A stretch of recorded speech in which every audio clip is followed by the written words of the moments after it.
Hello, welcome back to SAS From Scratch. This is episode 16, and we are going to be talking about SAS ODS, ODS being the Output Delivery System. Now, the Output Delivery System is a way of generating, storing, and reproducing SAS procedure and data step output, and they claim a wide range of formatting options.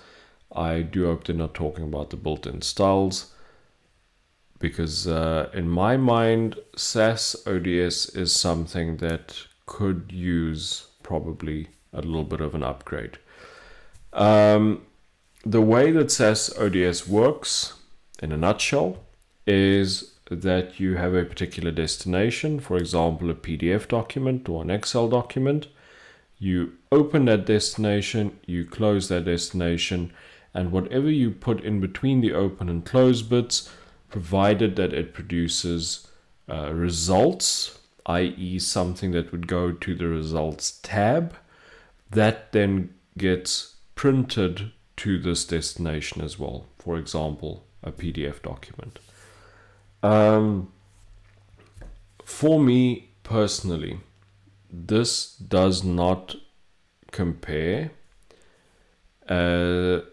to something in terms of flexibility, in terms of I almost want to say power. It does not compare for me to R Markdown, which I think is probably its biggest competitor in this space. So I think at some point in the past, SAS ODS was probably considered an amazingly flexible and powerful tool. There's a lot of work that goes into making nice, readable, professional reports, and we don't need to know about that for the SAS base exam. If you are working with SAS in a professional environment, SAS ODS is literally just your wrapper. So as I've mentioned, you open and you close a destination. But in between the open and closing arguments for ODS, or statements rather than arguments, you need to do a lot of work with something like proc report to get a good looking output document. So we're going to be looking at a few examples. We're going to be looking at HTML, we're going to be looking at PDF, RTF, and Excel. So HTML, hypertext markup language, that's what web pages are made out of. These days web pages are full of JavaScript, PHP, ASP, .NET. There's a load of, if any web page you open loads things from a database or some external backend or internal backend, as it may be. The days of having a simple web page just made in HTML are pretty much non-existent. But it's just hypertext markup language. It's a good way of representing some data in a quick, easy way that's viewable on basically every machine out there. We've got PDF. Everybody knows what a PDF document is.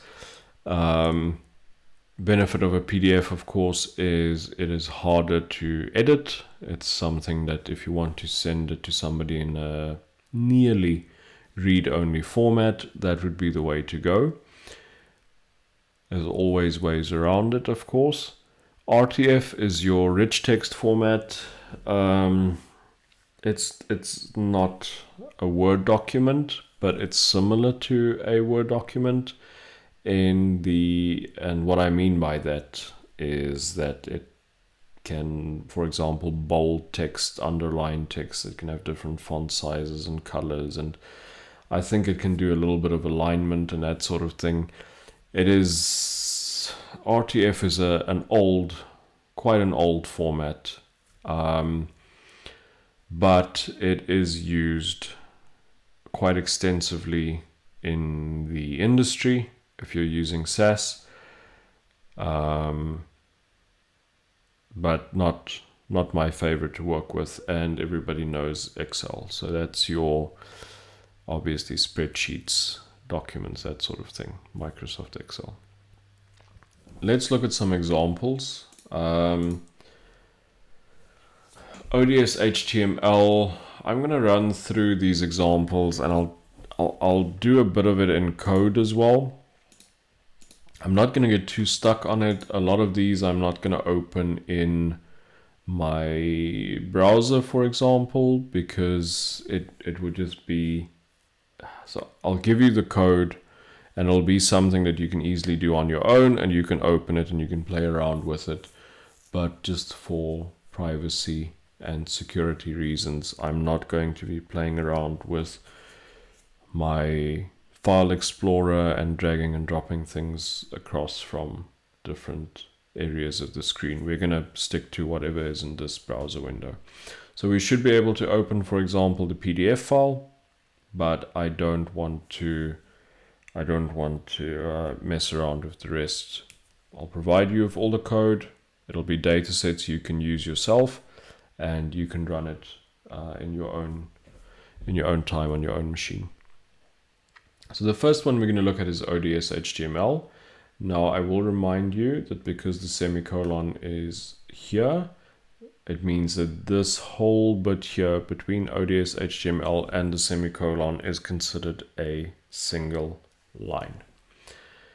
Now the HTML ODS procedure expects a path, i.e. where should it go and put these documents. I think you can leave this path out, but then you just need to specify the path in each of these items individually. Now the data gets placed into a file called, so the body of the document where all the data and the tables and whatever is, that'll get placed into something called data.html.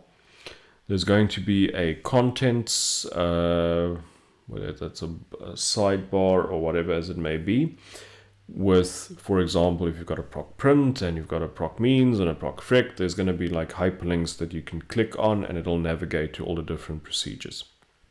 So there's going to be a frame, there's going to be a section, say on the left hand or the right hand side, which has this table of contents. That's basically what it is. And then you're going to bring the body with the data and the contents of the table of contents together in this HTML file called frame.html. And frame is basically going to frame the table of contents and the body into a single HTML file. That's where we open it. That's everything that ODS HTML needs to do its job. And down here at the bottom, we close it with ODS HTML close. So I want to draw your attention to the fact that this and this matches. This one is ODS HTML, everything that it needs, so for path, body, contents, whatever. And then we do everything we want and we close it. And SAS, when it encounters this, is going to flush that file to the file system, close it, and you can then go and do something with it, whether that's copying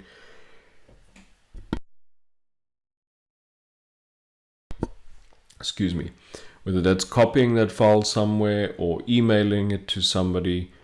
You do what you want with it, but SAS is then finished with it. It flushes it to the file system and it's done.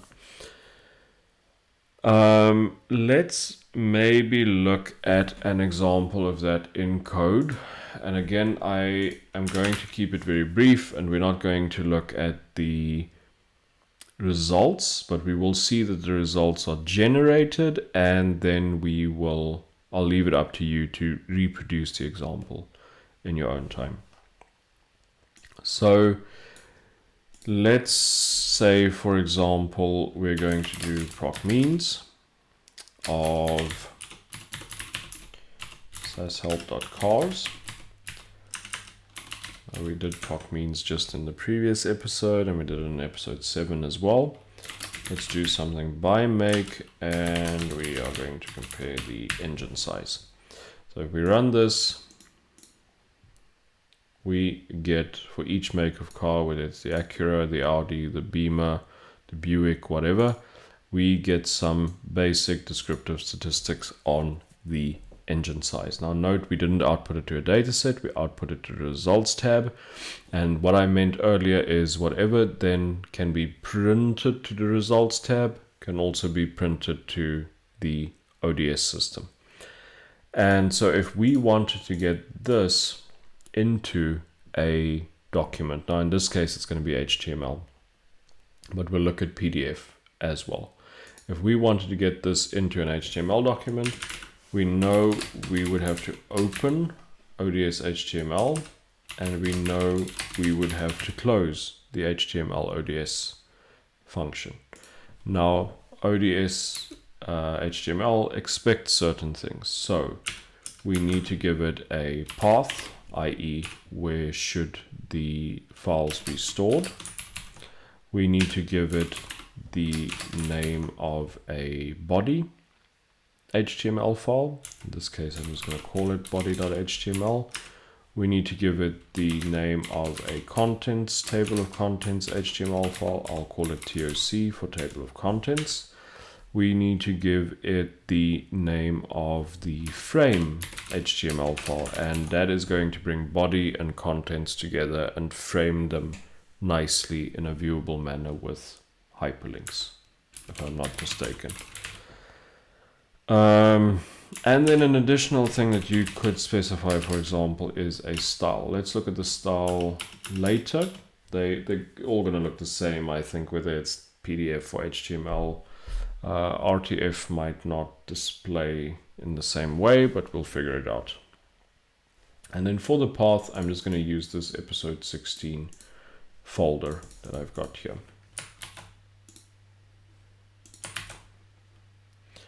So this is what we're printing. We could put more proc means and proc prints and whatever in here, as long as it is wrapped in between the start and the end of the ODS HTML bit. And if I run this, everything seems fine. So you'll note that it says the body file, the contents file, the frame file. And if we look in here, we'll see there's body.html, toc.html, and frame.html.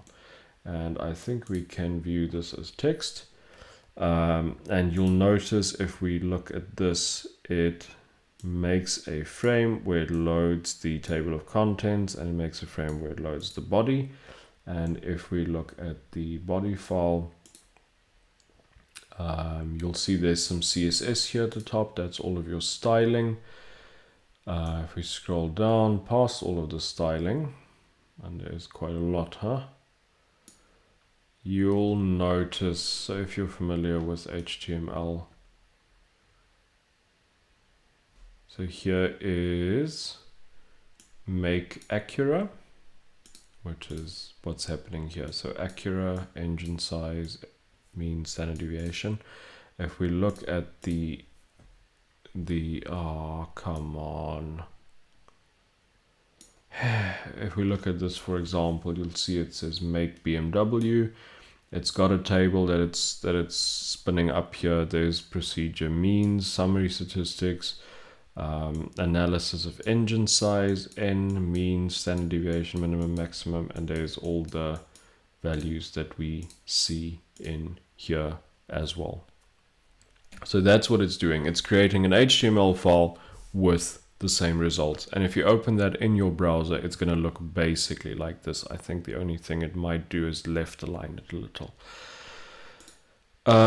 But it's as simple as that to get it into an HTML document. And if you then put this, I don't know, HTML page on a web server, or you can send it to somebody via email, because all they need is a web browser to double click it and view it. Yeah, simple as that. That's ODS HTML for you. The next one we're going to look at is ODS PDF. You can already tell where this is going. If you look at the third line here, you'll see we open a PDF file. There's some options we can set. So we can say, yes, we want contents, and do we want to hide or show the bookmarks? There's our proc frec and our proc print in between, and there the PDF is being closed. So we're doing basically the same thing as before. We open an ODS destination, in this case it's PDF, and we close that destination and we do stuff in between that prints results. Now additionally here, the title statement, we've worked with the title statements before. I cannot remember exactly which episode it was, but I'm pretty sure it was in the title of the YouTube video as well. It mentioned something about titles, and that's I've said title way too many times. Either way,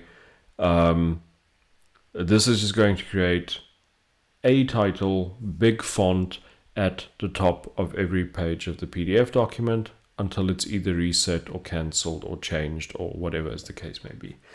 Options no date just means that we don't want the date printed on any outputs or results. So you won't have a little date in the corner of your PDF file. I just want to make sure that everything I did here was visible and that my face was not in the way. It was not. So let's do something with ODS PDF as well, and I'll add a style to this one just so you can see what the styles look like. But I gotta say, it really is a product of its time, and it's not something I would write home about, to be honest. So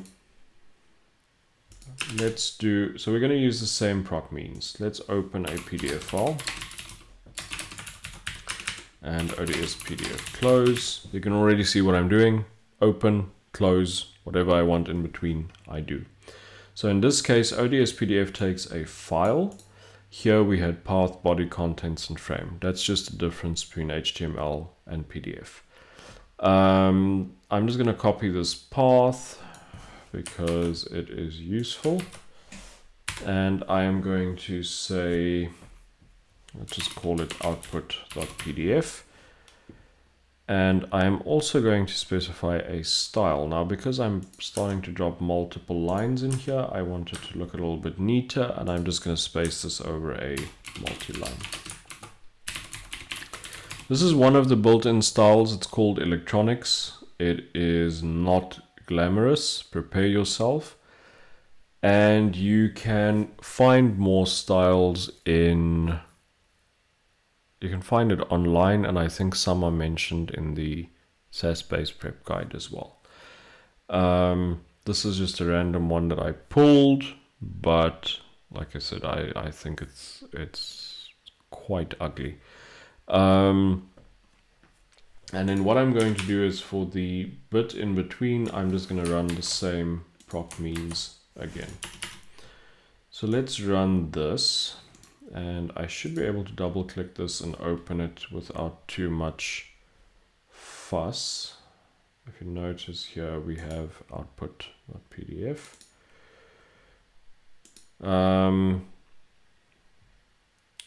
This is what it looks like. Like I said, so options no date would have removed this. We have the means procedure, make is accurate. There's our output, and you can see that the color scheme is quite an eyesore. But this is something that they shipped as a default style, and it is in here. Notice we've got bookmarks here on the side. The bookmarks come by default. I think contents are not on by default. So if you want to go to Isuzu, you could, is it there? Yeah. You could just click on this and it'll take you to all of the different makes. So you could look at the stats. That is what it looks like. That's some of the output. You can add different things in here. So you can put in a title. So the title statement can be inside or outside. Doesn't really matter. Whatever is inside just gets, output to the PDF, so like your procs. But a title is a global statement, so it can be inside ODS PDF, it can be outside ODS PDF, doesn't really matter.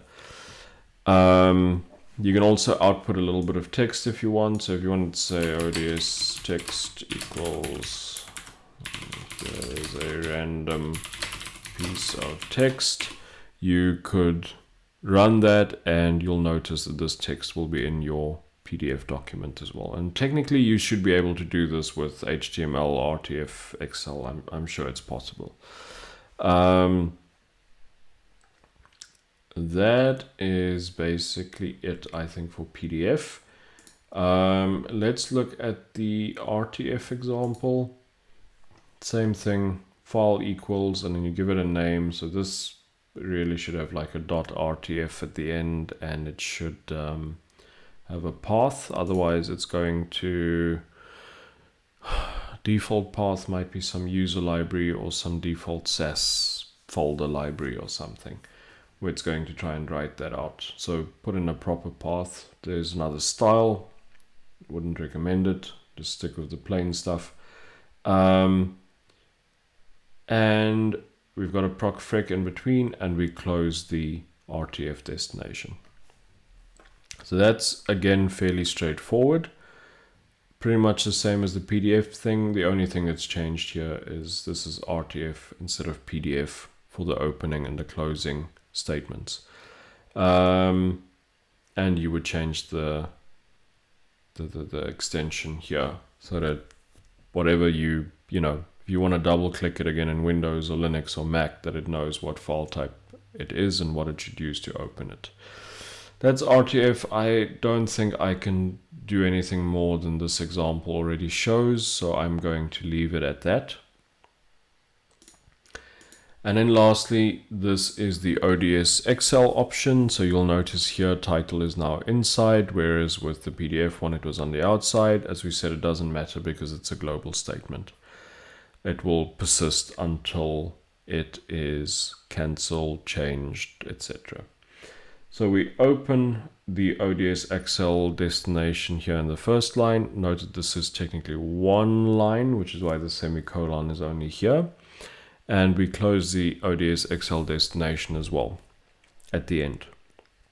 We have our proc means and our title in the middle. That's what's going to go into that Excel file.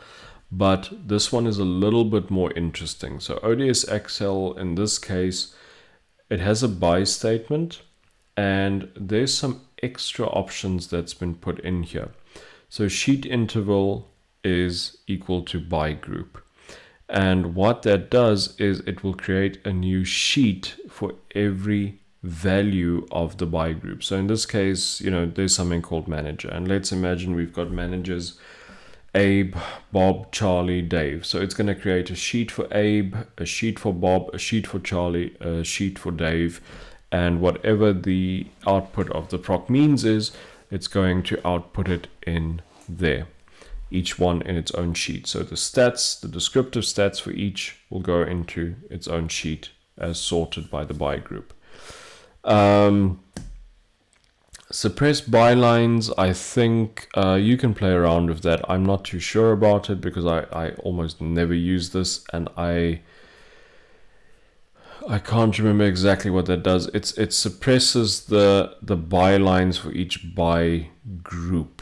So I think it just excludes printing that again, because you're already putting that into a sheet, and within the sheet title it would say something. You're just preventing it from printing that again in the actual worksheet, you know, in the cells, the rows and the columns. Sheet label gives you a custom worksheet label, so it'll put a bit of text before. So let's say, for example, you have country and you're doing something by manager. It's going to say country and then draw a little dash and then put like the manager name. That's a little prefix that it puts in there. Embedded titles basically takes the title that we've generated here with this title statement, and it will embed it in the output file. So somewhere in that document, whether it's per sheet or whatever, it's going to put that title in there. You do need to go and play around with this a little bit. The best way of learning is to do it yourself. But the prep guide has several examples and cover some of these things in more details. What you've kind of seen here on these slides is mostly what you need to know for the SAS base exam as well. Go through some of the options, go through some of the examples that are in the prep guide. But if this all makes sense to you, just opening a destination, closing a destination, and wrapping that around whatever output you want inside of that file, the destination file, that's what ODS is. As I've said, it's not my favorite system. If I had to do reports, I would much prefer doing them in R Markdown because it's a lot more flexible than ODS. But I guess at some point in the past, ODS was a really revolutionary system. Now, SAS has been around since the 70s, so you can imagine 50 years ago, something like this was probably almost like magic. Not that ODS was in the first version of SAS. I don't actually know when ODS came onto the market. Maybe the base guide has some information. Anyway, next time we are basically at the last episode, but I will make an episode 18 as well, which will cover some tips and tricks for the exam and go over the exam environment, that sort of thing. Next time, however, is basically our last episode, which has all of the topics of the SAS exam listed. Now, these two topics, to my knowledge, at least in the edition of the base prep guide I have, they do not appear in there. I have checked the index, I've read through the book again. I cannot find these two topics. Now, it could just be me and I could just be stupid and I'm not seeing these, but this is something that's, to my knowledge, not in the base prep guide, but you are definitely being tested on these two topics. The first is proc transpose. Proc transpose is similar to your pivot wider and pivot longer that you would have in R. So it transposes the data into a format that's wider or longer or whatever. But this is a bit more manual because with SAS, with R, it's quite easy because you tell it wider or you tell it longer. SAS only has the one procedure, transpose. So there's a bit of manual involvement there to get it to do what you want. And you need to be very particular in the way that you set it up. It's not rocket science. It's just going to take you some practice to get used to it if you've never worked with a procedure like this before. The basics of macro variables, this is super, super easy. It is the absolute tip of the iceberg when it comes to macros. And the only thing that they are testing you on is to see if you can assign a value into a macro variable and can you recall that value from a macro variable and use it, for example, in code. But that is very simple. I would not be too worried about that, and macros are not a problem for you until we get to SAS Advanced. But, excuse me, you will definitely come across macros in your day-to-day work if you are working within a company which uses SAS.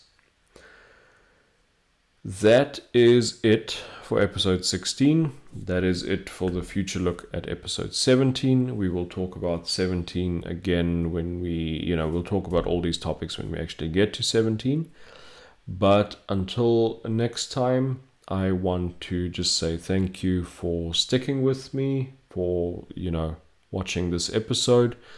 You're more than welcome to leave a comment if you have a question, if you have something you would like to comment on, or if I've made a mistake along the way. You're welcome to leave a like if you enjoyed the episode. You're welcome to subscribe if you would like to see the next episode in your subscription feed. But that is it from me for for this episode. I will wish you a good rest of your day. Cheers. Thank you. Bye-bye.